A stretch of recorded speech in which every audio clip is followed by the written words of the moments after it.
Welcome વિદ્યાર્થી મિત્રો, Shri Balkrishna school દ્વારા આયોજિત ઓનલાઈન વિડીયો લેક્ચર્સમાં હું આપ બધાનું હાર્દિક સ્વાગત કરું છું.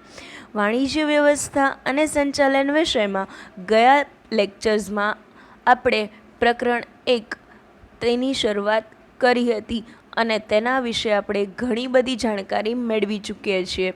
તો ચલો પહેલાં તેના પર એક નજર કરી લઈએ.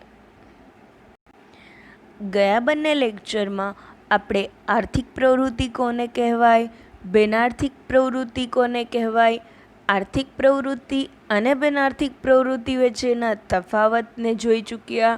એ પછી આર્થિક પ્રવૃત્તિના પ્રકાર 3, ધંધો, વ્યવસાય અને રોજગાર. એમાં પહેલાં આપણે ધંધા વિશે જાણકારી મેળવી, ધંધાનો અર્થ અને વ્યાખ્યા સમજ્યા, ધંધાની લાક્ષણિકતાઓને સમજ્યા, ધંધાના 2 હેતુઓ, સામાજિક હેતુઓ અને આર્થિક હેતુઓ. બરાબર છે. એ પછી ધંધાકીય જોખમો. ધંધાકીય જોખમો 2, કુદરતી જોખમો અને માનવસર્જિત જોખમો. એ પછી આ જોખમો ઊભા થવાના કારણો એટલે કે ધંધાકીય જોખમોના કારણો, આના વિશે આપણે સવિસ્તાર માહિતી મેળવી. એ પછી આપણે વ્યવસાય તરફ ગયા. વ્યવસાય એટલે શું, વ્યવસાય કોને કહેવાય, વ્યવસાયનો અર્થ અને વ્યાખ્યા જોયા કે એમાં વિશિષ્ટ જ્ઞાન, વિશિષ્ટ આવડત અને વિશિષ્ટ પ્રકારનું શિક્ષણ પ્રાપ્ત કરવું પડે, વિશિષ્ટ લાયકાત જોઈએ અને બદલામાં શું મેળવે, ફી મેળવે. પછી વ્યવસાયની લાક્ષણિકતાઓને જોઈ. એ પછી આપણે રોજગાર જોયું. રોજગારનો અર્થ અને વ્યાખ્યા જોયા, રોજગારની લાક્ષણિકતાઓને જોઈ અને પછી ગયા લેક્ચરમાં છેલ્લે ધંધા, વ્યવસાય અને રોજગાર આ ત્રણેય વચ્ચેની તુલના એટલે કે આ ત્રણેય વચ્ચેનો તફાવત આપણે ટૂંકમાં સમજ્યા હતા. બરાબર છે. હવે આજે આપણે શું ભણવાનું છે તો કે ધંધાકીય પ્રવૃત્તિઓનું વર્ગીકરણ. ધંધાકીય પ્રવૃત્તિઓનું વર્ગીકરણ કઈ રીતે તો કે એ પણ 3 રીતે જ: વેપાર, વાણિજ્ય અને ઉદ્યોગ. મેં તમને ગયા લેક્ચરમાં લાસ્ટમાં સમજાવ્યા હતા કે જો આર્થિક પ્રવૃત્તિના પ્રકાર પણ 3 છે અને ધંધાકીય પ્રવૃત્તિઓનું વર્ગીકરણ પણ 3 રીતે થાય છે.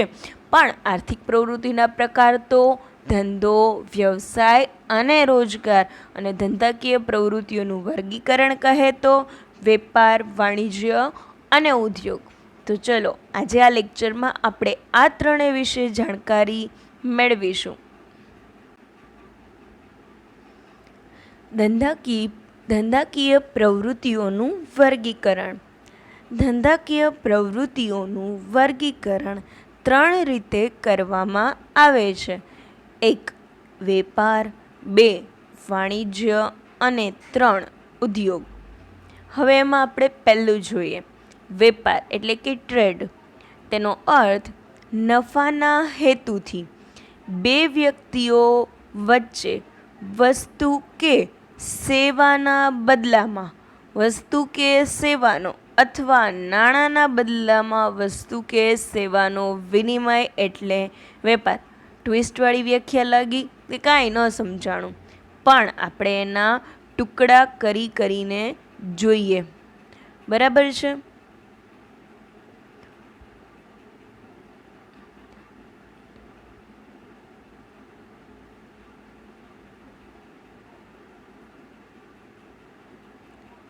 જો નફાના હેતુથી, હેતુ શું, નફાનો હેતુ. પછી કેટલા વ્યક્તિઓ વચ્ચે,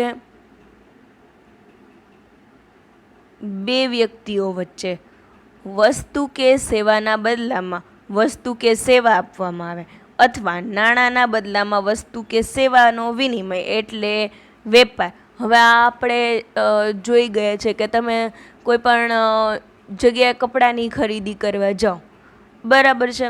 તમારે કપડાં લેવા છે. હવે તમારે કપડાં લેવા તો તમે શું કરશો, તમને જે ગમશે એ સિલેક્ટ કરશો કપડાં. એના બદલામાં તમે એને નાણાંની ચૂકવણી કરશો. તો તમારે કઈ વસ્તુની જરૂર હતી, કપડાની જરૂર હતી તો વસ્તુના બદલામાં નાણાં આપ્યા. તમને જે ગમ્યું એની ખરીદી કરી, એના બદલામાં તમે શું આપ્યા? નાણાં આપ્યા. તો વસ્તુના બદલામાં તમે નાણાં આપ્યા. બરાબર. તો અહીંયા શું કીધું? બે વ્યક્તિઓ વચ્ચે વસ્તુ કે સેવાના બદલામાં અથવા નાણાંના બદલામાં વસ્તુ કે સેવાનો. તો નાણાંના બદલામાં આપણે વસ્તુ લીધી. બરાબર છે. અને આ પહેલાંના જમાનામાં શું હતું? પ્રાચીન સમયમાં કે અનાજ, તું મને આટલું અનાજ આપ તો હું તને મારી આટલા સિક્કા આપીશ અથવા ગાય આપી દઈશ. બરાબર. તો વસ્તુ કે સેવાના બદલામાં વસ્તુ કે સેવાનો અથવા નાણાંના બદલામાં વસ્તુનો. તમે ઉદાહરણ જુઓ. દુકાનદાર પાસેથી પુસ્તકો ખરીદો એટલે પુસ્તકની ખરીદી સામે નાણાં ચૂકવો છો એટલે વસ્તુના બદલામાં નાણાંનો વિનિમય થયો ગણાય. આપણે કપડાનું ઉદાહરણ લીધું હતું એ જ રીતે તમે જો બુક સ્ટોરે જાઓ, એક ચોપડી લીધી તમે તો એના ચોપડીની કિંમત તમે એને ચૂકવશો તો તમે વસ્તુ લીધી અને એ વસ્તુના બદલામાં તમે એને નાણાં ચૂકવ્યા. વિનિમય એટલે આપલે. તમે બસની ટિકિટ ખરીદી, બસમાં મુસાફરી કરો એટલે નાણાંના બદલામાં સેવાનો વિનિમય થયો ગણાય.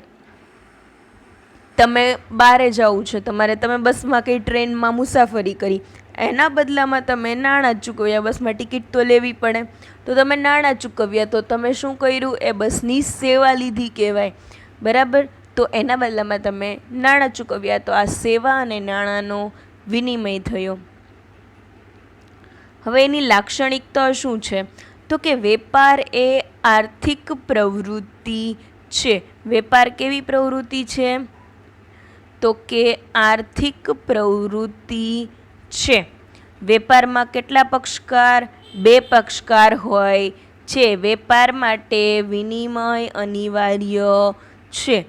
વેપારથી વસ્તુ કે સેવાની માલિકીની ફેરબદલી. બરાબર છે. તમે આ ઉદાહરણ જોયું. તમે ચોપડી ખરીદવા માટે બુક સ્ટોરે ગયા, બુક ખરીદવા માટે. બરાબર. તો હવે બુક તમે ખરીદી લીધી, માટે બુકની માલિકી કોની થઈ ગઈ? તમારી થઈ ગઈ. બરાબર. અને પૈસા ઉપર કોની માલિકી થઈ? એ વ્યક્તિની, દુકાનદારની માલિકી થઈ. તો વેપારથી વસ્તુ કે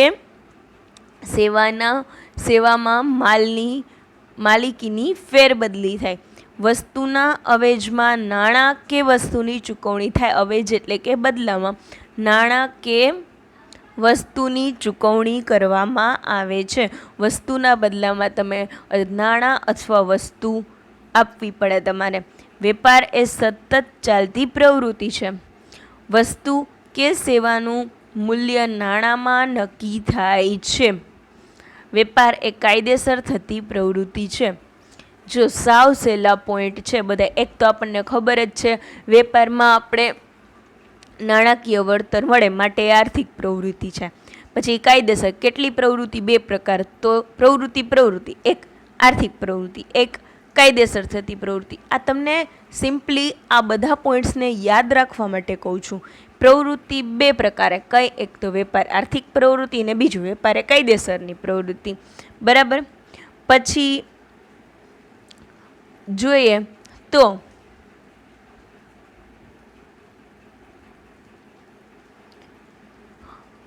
હજી એક પ્રવૃત્તિ છે. જો વેપારે સતત ચાલતી પ્રવૃત્તિ જો અહીંયા 3 વાર આવ્યું. આર્થિક પ્રવૃત્તિ, સતત ચાલતી પ્રવૃત્તિ ને કાયદેસર થતી પ્રવૃત્તિ. બરાબર. તો આ 3 પોઈન્ટ એક સાથે યાદ રહી ગયા. વેપારે સતત ચાલતી પ્રવૃત્તિ, વેપારે કાયદેસર થતી પ્રવૃત્તિ ને વેપારે આર્થિક પ્રવૃત્તિ. 8માંથી 3 પોઈન્ટ તો યાદ રહી ગયા. પછી એક તો સાવ સિમ્પલ છે. વેપારમાં બે પક્ષકાર હોય, ખરીદનાર અને વેચનાર. એ પછી હવે વિનિમય એટલે આપલે. હવે વેપારમાં જો આપલે થાય એટલે માલિકીની ફેરબદલી થાય. હવે તમે વસ્તુની ખરીદી કરેલી હો, માલિકીની ફેરબદલી થઈ એટલે નાણાં ચૂકવવા પડે એટલે નાણાંની ચૂકવણી થઈ. તો આપલે થઈ એટલે માલિકીની ફેરબદલી થઈ, માલિકીની ફેરબદલી થઈ એટલે નાણાં ચૂકવવા પડ્યા. 3 પોઈન્ટ બીજા થઈ ગયા. જો કે વેપાર માટે આપલે જરૂરી છે, વિનિમય જરૂરી છે. પછી વસ્તુ કે સેવાના માલિકીની ફેરબદલી થઈ. માલિકીની ફેરબદલી થઈ એટલે નાણાંની ચૂકવણી થઈ, બરાબર. અને વસ્તુ કે સેવાનું મૂલ્ય નાણાંમાં નક્કી થાય છે. સિમ્પલી 8 પોઈન્ટ યાદ રહી ગયા. પહેલા 3 પ્રવૃત્તિ: આર્થિક પ્રવૃત્તિ, સતત ચાલતી પ્રવૃત્તિ અને કાયદેસરની પ્રવૃત્તિ, બરાબર છે. એ પછી 2 પક્ષકારો હોય એ તો ખ્યાલ જ છે. પછી વસ્તુની આપ-લે થઈ, માલિકીની ફેરબદલી થઈ એટલે નાણાંની ચૂકવણી થઈ. 3 પોઈન્ટ થઈ ગયા. વસ્તુની આપ-લે થાય છે, વસ્તુની આપ-લે થાય એટલે શું થાય? માલિકીની ફેરબદલી થાય. માલિકીની ફેરબદલી થાય એટલે શું થાય? નાણાંની ચૂકવણી થાય, બરાબર. અને વસ્તુ કે સેવાનું મૂલ્ય શેમાં નક્કી થાય? નાણાંમાં નક્કી થાય છે, બરાબર. બધાને યાદ રહી ગયું? હવે એ પછી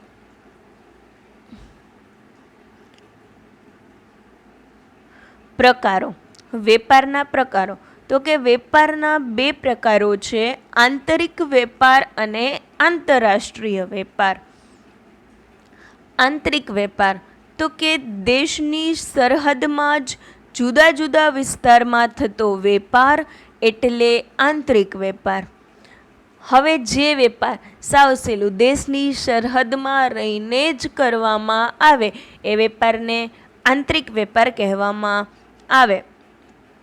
અમદાવાદનો વેપારી કાશ્મીરથી સફરજનની પેટીઓ ખરીદે કે નાગપુરનો વેપારી રાજકોટ નારંગી મોકલાવે એટલે આંતરિક વેપાર થયો કહેવાય, કારણ કે આ બધું આપણા દેશની સરહદમાં જ વેપાર થયો છે, માટે આને આંતરિક વેપાર કહેવાય. વિતરણની દ્રષ્ટિએ આંતરિક વેપારના 2 ભાગ પાડી શકાય. પહેલું જથ્થાબંધ વેપાર અને બીજું છૂટક વેપાર. હવે આ બધું તો આપણને ખબર જ છે, હોલસેલ ને રિટેલ. આપણી ભાષામાં કહીએ તો જથ્થાબંધ એટલે હોલસેલ અને છૂટક એટલે રિટેલ. જથ્થાબંધ વેપારી મોટા પાયા ઉપર ઉત્પાદક પાસેથી માલની ખરીદી કરી છૂટક વેપારીને એની જરૂરિયાત અનુસાર માલનું વિતરણ કરે છે. જથ્થાબંધ વેપારી માલના ઉત્પાદક અને છૂટક વેપારી વચ્ચેની કડી છે. જો પેલા વેપારના 2 પ્રકારો પડ્યા. કયા કયા? આંતરિક વેપાર અને આંતરરાષ્ટ્રીય વેપાર. પછી આંતરિક વેપાર છે તો આંતરિક વેપારના પહેલાં તો વ્યાખ્યામાં શું આવ્યું? દેશની સરહદમાં રહીને જે વેપાર કરવામાં આવે એને આંતરિક વેપાર કહેવાય. આંતરિક વેપારના પણ 2 ભાગ પડ્યા. કયા કયા 2 પ્રકાર? તો કે જથ્થાબંધ વેપાર અને છૂટક વેપાર, બરાબર છે. હવે જથ્થાબંધ વેપાર એને આપણે સિમ્પલી સમજીએ તો આપણે બધાને ખબર જ છે, બાલાજીની વેફર્સ ને ગોપાલના ફ્રાઇમ્સ આવે છે, બરાબર. તો હવે જે લોકો પાસે એની એજન્સી હશે તમારા ગામમાં, બરાબર, અથવા જે જગ્યાએ એની એજન્સી હશે, એ જ રીતે આ બધા અમૂલના દૂધ, માહીના દૂધ આવે છે, બરાબર છે. તો એ લોકોની એજન્સી જેની પાસે હશે એની પાસે પુષ્કળ પ્રમાણમાં એ બધું આવશે. બાલાજીની વેફર્સના કાર્ટૂન આખા ઉતારશે ને અહીંયા પુષ્કળ પ્રમાણમાં, કારણ કે એ જથ્થાબંધનો વેપારી છે. અને પછી એ ગામની દુકાનમાં જે લોકોને જે રીતે જરૂર હશે, સમજો કે એક નાનકડી એવી શોપ છે, એ લોકોને 20 બાલાજીના પેકેટ્સની જરૂર છે, તો એ જથ્થાબંધ વેપારી છૂટક વેપારીને 20 પેકેટ્સ પણ આપશે. જ્યારે એણે ઉપરથી ઉત્પાદક પાસેથી, કંપની પાસેથી જથ્થાબંધ એટલે એકસાથે વધારે પડતો માલ લીધેલો હોય છે. તો આ શું થયું? જથ્થાબંધ અને છૂટક વેપારી.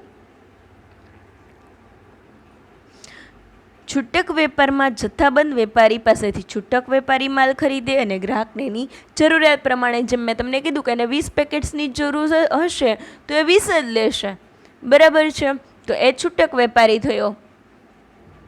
હવે બીજું કયું છે? આંતરરાષ્ટ્રીય વેપાર. કોઈ પણ 2 દેશો વચ્ચે થતા વેપારને આંતરરાષ્ટ્રીય વેપાર કહે છે. 2 દેશો વચ્ચે જે વેપાર થાય એને આંતરરાષ્ટ્રીય વેપાર કહેવાય. હવે હાલમાં તમને બધાને ખબર છે, આ કોરોનાને લીધે વિદેશથી આંતરરાષ્ટ્રીય જે માલ આવતો, જે સામાન આવતો, ઇમ્પોર્ટ એક્સપોર્ટ થતું એ ટોટલી બંધ છે, બરાબર છે. અને રિસેન્ટલી એના લીધે મોબાઈલના ભાવમાં બહુ ઉછાળો છે, બરાબર. તો કોઈ પણ બે દેશો વચ્ચે જે વેપાર થાય એ વેપારને આંતરરાષ્ટ્રીય વેપાર કહેવાય. તમને બધાને ખબર જ છે અત્યારે મોસ્ટ ઓફ ફોન આવે છે એ ચાઇનીઝ કંપનીના જ ફોન હોય છે. તો એ ચાઇનીઝ કંપની પોતાના ફોન્સ અહીંયા વેચે છે. તો આ જે બે દેશ ભારત અને ચીન વચ્ચેનો જે વેપાર છે ને કેવો કહેવાય? આંતરરાષ્ટ્રીય વેપાર કહેવાય. આંતરરાષ્ટ્રીય વેપાર દેશની સરહદને ઓળંગે છે. દાખલા તરીકે જાપાનની કંપની ભારતના વેપારીને ટેલિવિઝન વેચે અથવા ભારતમાંથી કેસર કેરી યુએસએ મોકલવામાં આવે. આંતરરાષ્ટ્રીય વેપારમાં આયાત વેપાર, નિકાસ વેપાર અને પુનઃ નિકાસ વેપારનો સમાવેશ થાય છે. એક માર્કમાં પૂછી નાખે કે આંતરરાષ્ટ્રીય વેપારમાં કોનો સમાવેશ થાય છે? તો કે આયાત વેપાર, નિકાસ વેપાર અને પુનઃ નિકાસ વેપારનો સમાવેશ થાય છે.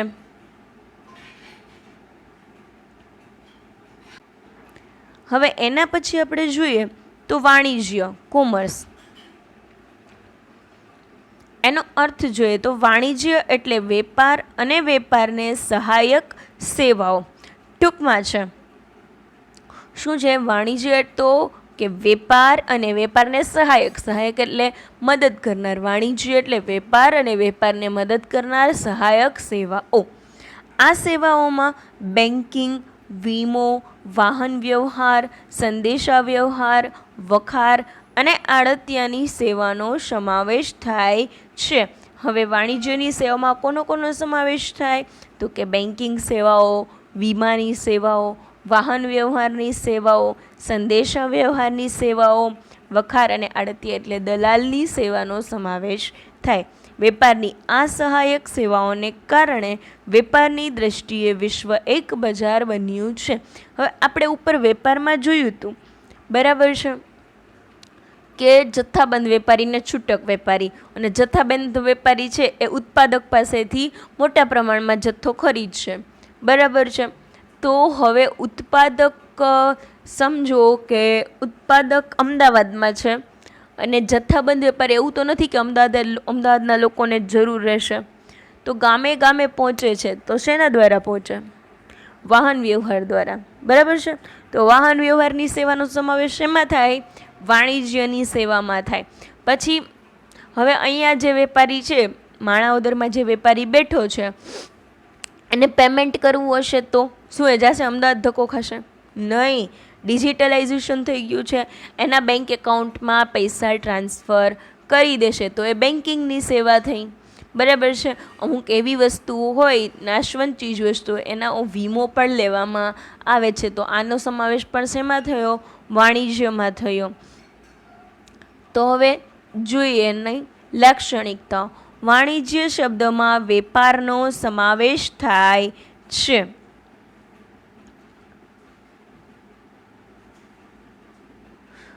વેપારનો સમાવેશ થાય. આર્થિક પ્રવૃત્તિ. વેપારને મદદરૂપ થાય એવી સહાયક સેવાઓનો સમાવેશ થાય. દાખલા તરીકે બેન્કિંગ, વીમો અને વાહન વ્યવહાર. વસ્તુના સમય અને સ્થળ ઉપયોગિતામાં વધારો. સહાયક સેવાઓનું સાતત્ય હોય. વેપારને સહાયક સેવાઓ યોગ્ય કિંમતે મળી રહે તો ગ્રાહકને વાજબી કિંમતે વસ્તુઓ પૂરી પાડી શકાય છે.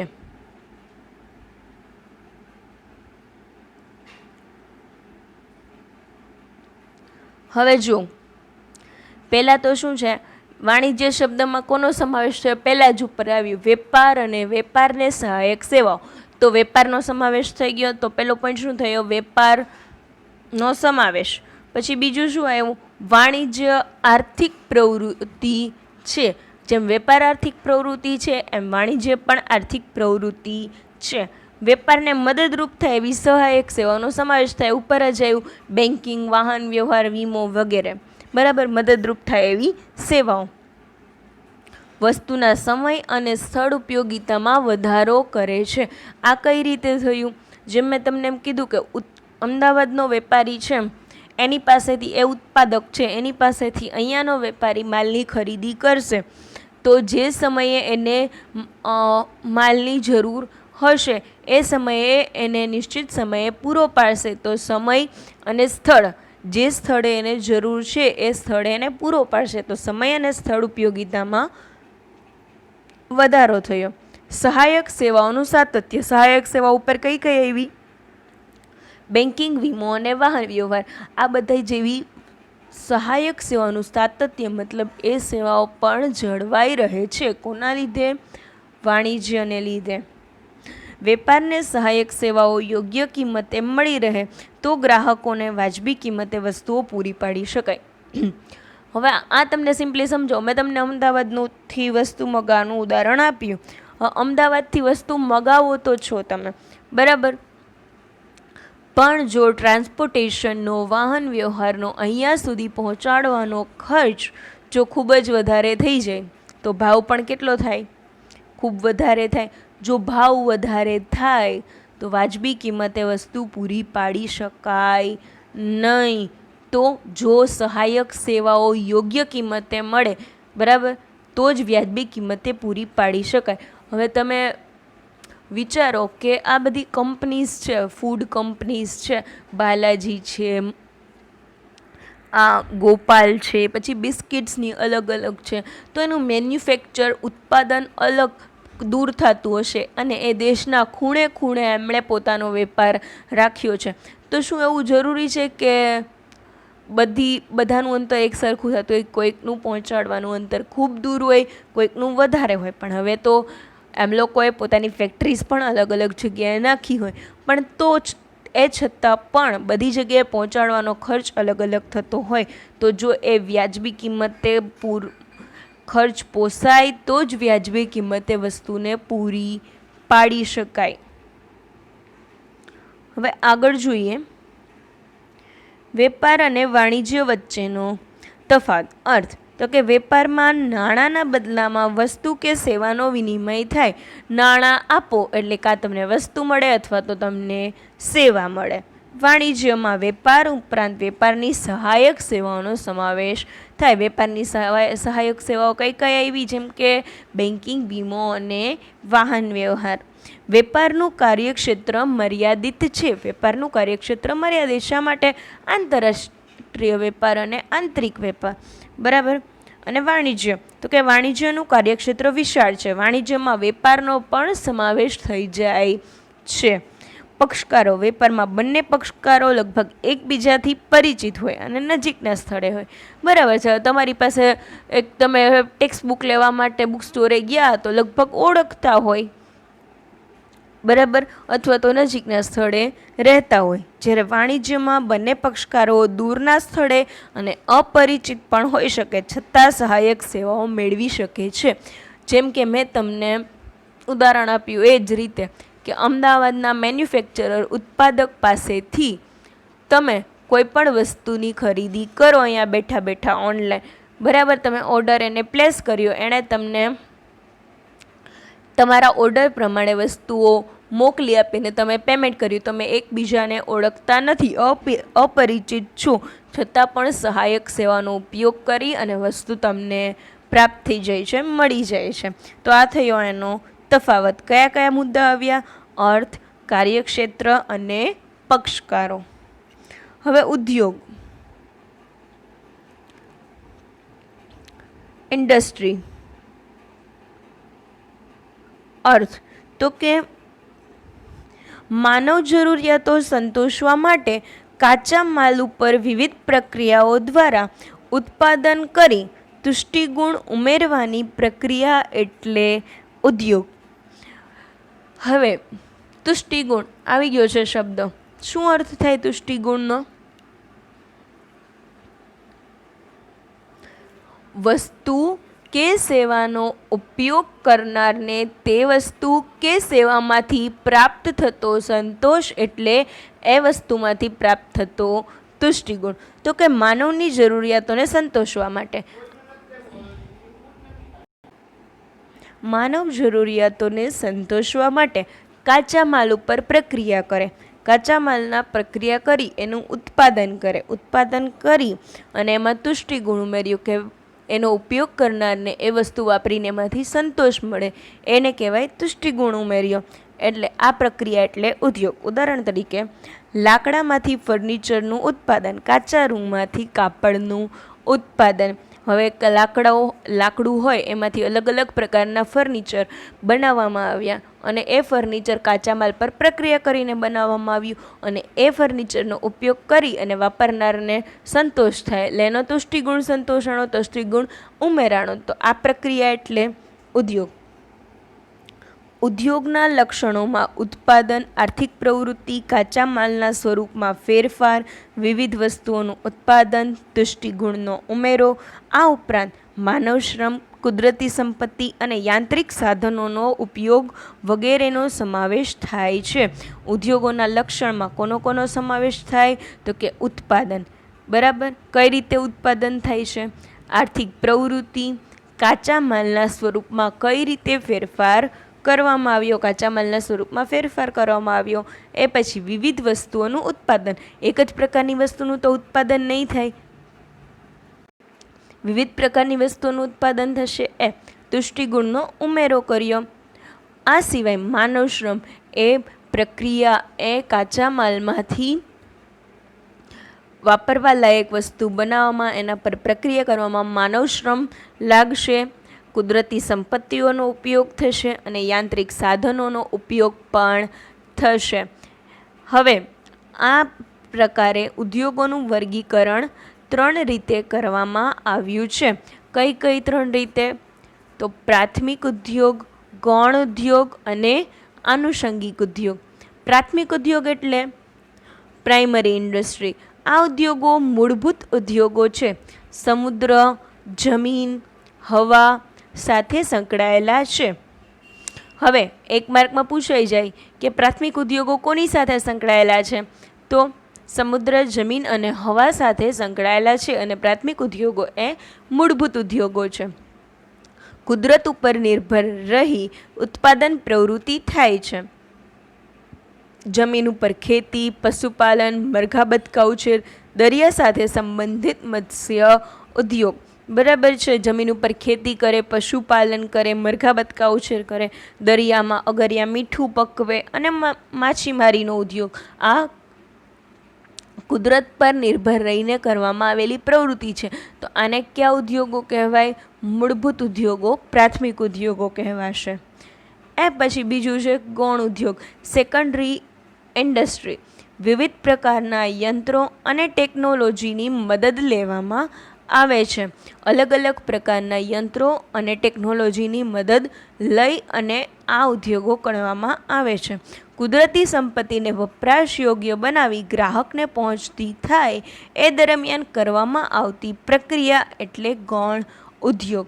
દાખલા તરીકે ખાતર ઉદ્યોગ, રંગ અને રસાયણ ઉદ્યોગ અને સ્ટીલ ઉદ્યોગ. કુદરતી સંપત્તિને વપરાશયોગ, વાપરવા લાયક બનાવવામાં આવી. કુદરતી સંપત્તિ જે જમીનના પેટાળોમાંથી કે અન્ય રીતે મળી આવી એને વાપરવા લાયક બનાવવામાં આવી અને વાપરવા લાયક બનાવી અને ગ્રાહકોને મળે ત્યાં સુધીમાં એના પર જે પ્રક્રિયા કરવામાં આવે એ એવા ઉદ્યોગોને ક્યાં કહેવાય? ગૌણ ઉદ્યોગ. જેમ કે ખાતર ઉદ્યોગ, રંગ અને રસાયણ ઉદ્યોગ અને સ્ટીલ ઉદ્યોગ. સ્ટીલ ધાતુ, બરાબર. ધાતુમાંથી સ્ટીલના વાસણો બનાવવામાં આવે તો એ ધાતુ શું તૈયાર સ્વરૂપે મળશે? નહીં. એના ઉપર ઘણી પ્રક્રિયાઓ કરી અને એને બનાવવામાં આવશે, આકાર આપવામાં આવશે, એ પછી એ વપરાશ યોગ્ય બનશે. હવે ત્રીજું છે આનુષંગિક ઉદ્યોગ, ટેરિટરી ઇન્ડસ્ટ્રી.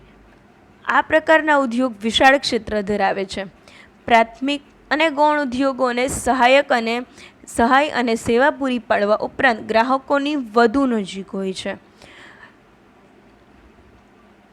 પ્રાથમિક ઉદ્યોગ અને ગૌણ ઉદ્યોગ દ્વારા જે પેદાશો મેળવવામાં આવે છે તેના ઉપર વિવિધ પ્રક્રિયા દ્વારા ગ્રાહકો માટે વસ્તુઓને વધુ વપરાશ યોગ્ય બનાવે છે.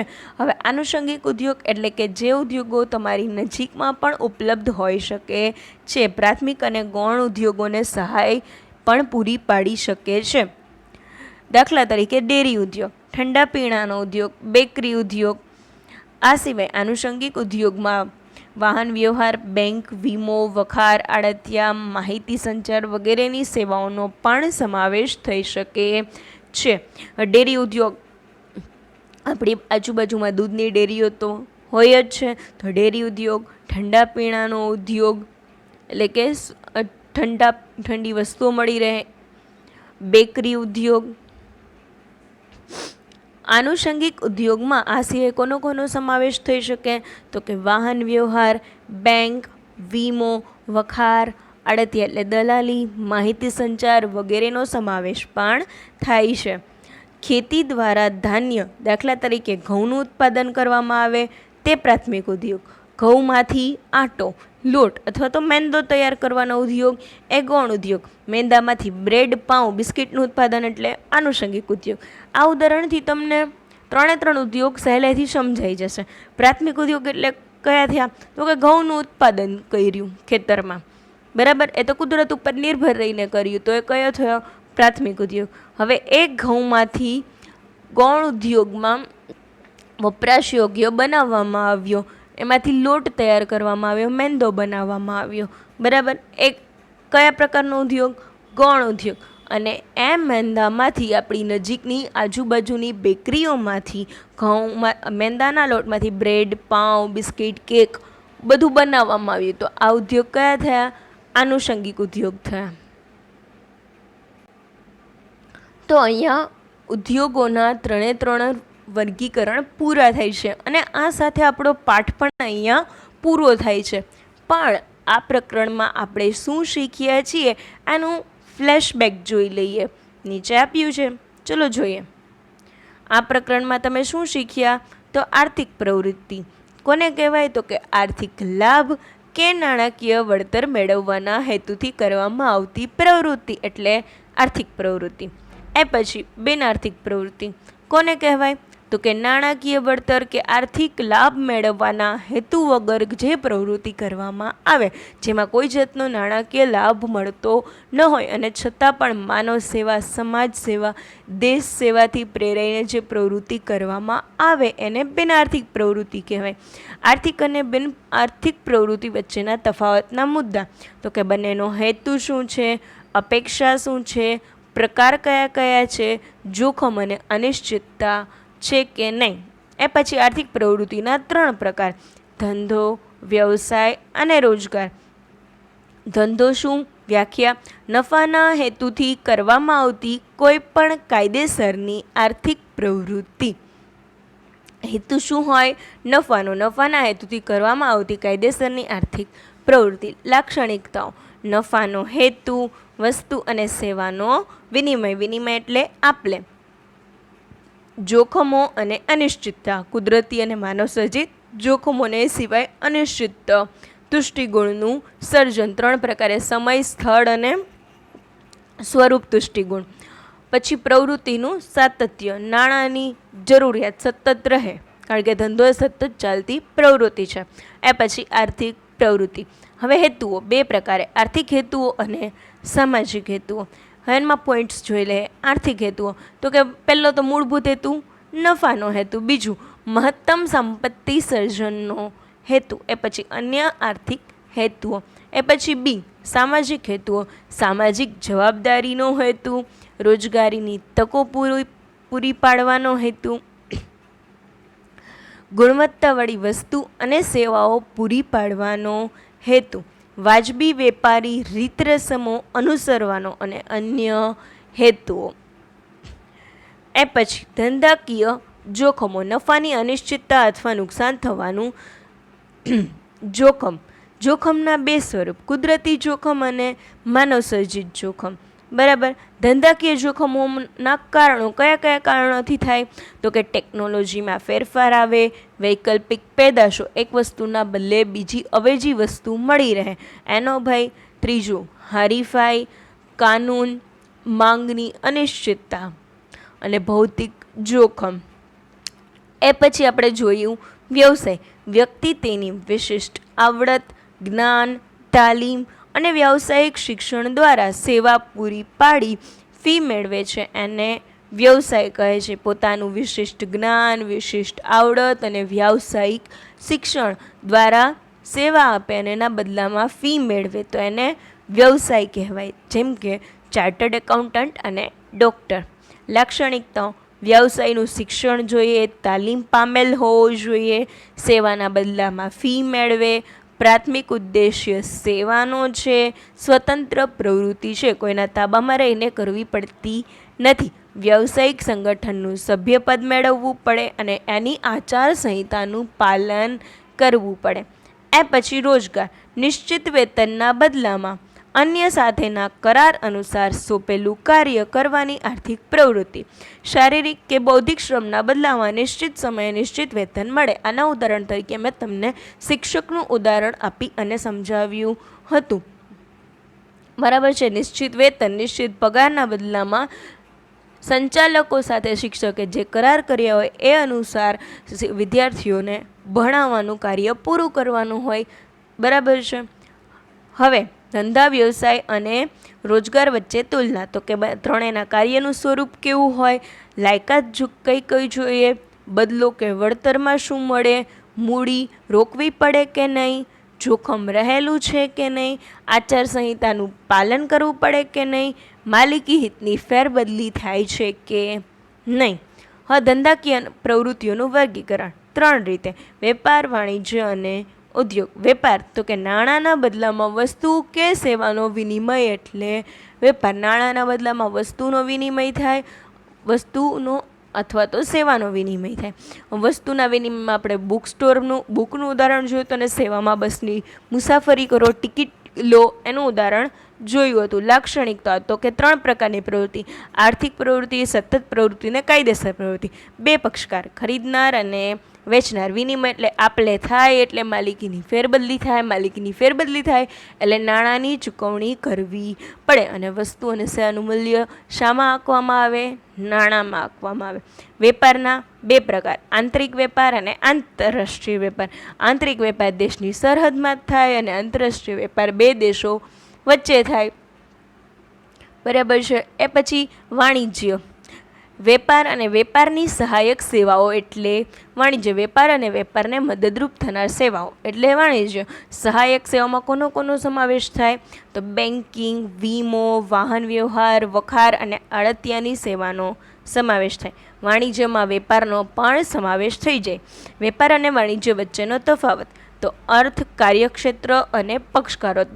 બંનેનો અર્થ, કાર્યક્ષેત્ર અને એના પક્ષકારો. એ પછી લાસ્ટ ઉદ્યોગ. ઉદ્યોગ એટલે કે ઉત્પાદન. કાચા માલ ઉપર વિવિધ પ્રક્રિયાઓ, અલગ અલગ પ્રક્રિયાઓ દ્વારા તુષ્ટિગુણ, વપરાશ કરનારને સંતોષ મળે એ ઉમેરવો જેથી માનવ જરૂરિયાતોને સંતોષી શકાય. ઉદ્યોગોનું વર્ગીકરણ 3 રીતે: પ્રાથમિક, ગૌણ અને આનુષંગિક ઉદ્યોગો. પ્રાથમિક ઉદ્યોગો એટલે કે મૂળભૂત ઉદ્યોગો અને કુદરત સાથે સંકળાયેલા, સમુદ્ર, જમીન અને હવા સાથે સંકળાયેલા. ગૌણ ઉદ્યોગો યંત્રો અને ટેકનોલોજીની મદદથી કુદરતી સંપત્તિને વપરાશ યોગ્ય બનાવી ગ્રાહકો સુધી પહોંચતી થાય એ દરમિયાન જે પ્રક્રિયા કરવામાં આવે એ ગૌણ ઉદ્યોગો. અને એના પછી લાસ્ટ આનુષંગિક ઉદ્યોગો. પ્રાથમિક અને ગૌણ ઉદ્યોગો દ્વારા જે પેદાશો મેળવવામાં આવે તેના ઉપર વિવિધ પ્રક્રિયા દ્વારા ગ્રાહકો માટે વધુ વપરાશ યોગ્ય બનાવે. આનું બેસ્ટ ઉદાહરણ આપણે જોયું. ખેડૂતો અનાજનું ઉત્પાદન કરે માટે પ્રાથમિક ઉદ્યોગ એ ઘઉંમાંથી મેંદાનું ઉત્પાદન કરવામાં આવ્યું એ ગૌણ ઉદ્યોગ, અને એ મેંદામાંથી પાઉં, બ્રેડ, કેક આ બધાનું ઉત્પાદન કરવામાં આવ્યું એ આનુષંગિક ઉદ્યોગ. તો અહીંયા આપણો પહેલો પાઠ પૂરો થાય છે. હવે નેક્સ્ટ લેક્ચરમાં આપણે બીજા પાઠની શરૂઆત કરીશું.